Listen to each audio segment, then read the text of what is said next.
Hey guys, it's Chris Hurst and Andrew Ziegler from Sentinel Emergency Solutions. Today we want to talk about one of the things you guys need to do when you get a face piece that's a little bit dirty, right? Or maybe you got sick. There's several ways to get sick, right? Maybe you physically were sick, or maybe you had some other issues. But what we want to do today is show you how to clean your face piece. And what I want to do is go through and just kind of let Andrew talk a little bit about this. Andrew, we got 4 buckets here. Why do we need 4 buckets to clean this thing? All right, so your first bucket here will be a pre-rinse. So you take your mask, put it in there, slosh it around, get all that stuff that's just loose on there, get that all off. Get it all loosened up. Yep. Then you move it over to your next bucket, which will have your cleaning solution in it, which MSA recommends Confidence Plus, or you can use a mild detergent like Dawn. Then you bring your mask, place it in here, and you use another Soft-bristle brush or something to slowly. So let's just do this real quick. So right, I'm going to pre-wash this. I'm going to just get this thing wet and just go through with a brush and clean it off a little bit, right? Just to loosen up any of the dirt that's on there. Yep. And then I'm going to transfer it over into our next container, right, that has the solution in it. So that's using Confidence Plus. So if you use Confidence Plus, we want to put 1 ounce of Confidence Plus in there along with a gallon of water. So that's a fair mixture that we have. And as you can see, Andrew's just going through and cleaning all of his crevices and all the different areas where just debris and soot gets in there. If your nose cup is real dirty and maybe you've gotten a little bit sick, or you just want to clean that out really good, you can take your nose cup out and clean that separately. So right now you can see Andrew's doing a good job of going in there and getting this material out and cleaned up a little bit. So then what Andrew wants to do next is look at the exhalation valve that's on the inside of the face piece, and he's just taking a blunt object, and no, that's not his son's xylophone Q-tip. It's just a blunt object that he's pushing the exhalation valve in just a little bit to make sure that we're cleaning that area out where the exhalation seat sits. Okay, so now you've done a good job of going through and cleaning it. Why do we have 2 more buckets here again? To remove all that cleaning solution. Okay, so you're just going to more or less take that in there and dunk it, right? Taking it out, now you're just removing all the cleaning solution.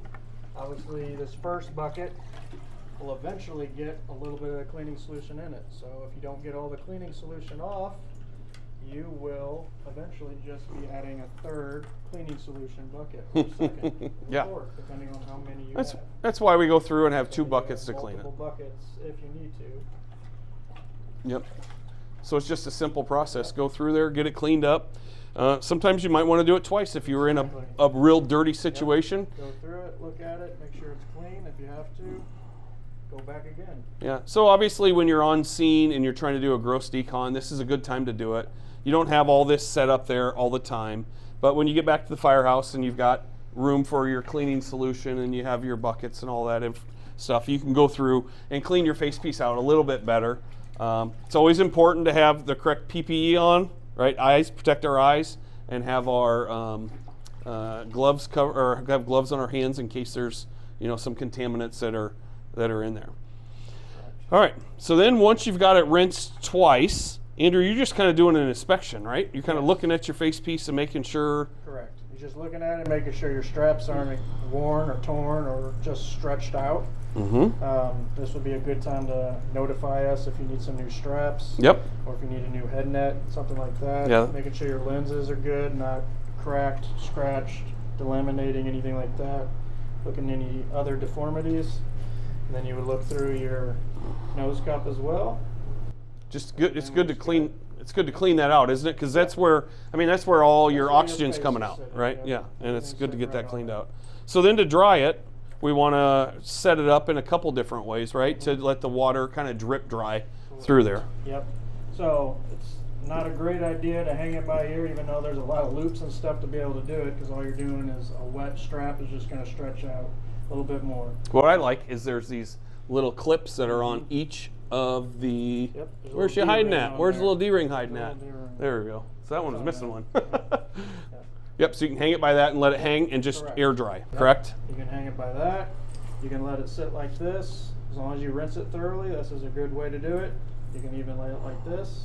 As long as it's not sitting there too long. Yep. Everything's good. Like as long as you don't hang it by the straps or the netting itself, That's the best way to do it. And then to dry it, isn't it a good practice to just take a soft cloth? This is a microfiber cloth, and just get some of that excess water off of there. Exactly. Just get some of that off, just so it's not taking longer to dry, and nothing pulls up inside there. Because all that water, especially if it's sitting like this, is pulling up inside that exhalation valve, and then that could possibly, if you didn't get it fully cleaned, that solution could kind of make that exhalation valve stick a little bit. Yep. All right, so a couple key things we didn't really talk about initially, but make sure your water temperature is not hot. It needs to be less than 120 degrees. We don't want to add any kind of alcohol or detergents, or not detergents. You don't want to put any alcohol or any kind of solvents or abrasives in there, because that could hurt the face piece. Let's see what else we don't want to do. You don't want to use a hard wired brush. Use a soft bristle brush, or like Andrew had, it's just a nice little mitt that we use for cleaning a car, right? Correct. But it has multiple uses. This is a multi-purpose mitt. All right. So we want to thank you guys for joining us today. Hopefully this helps get you through kind of that cleaning process. Again, if you need any kind of straps, or if you need some cleaning solution, please reach out to us. We'll be more than happy to get it to you. Thanks for joining us. Have a great day.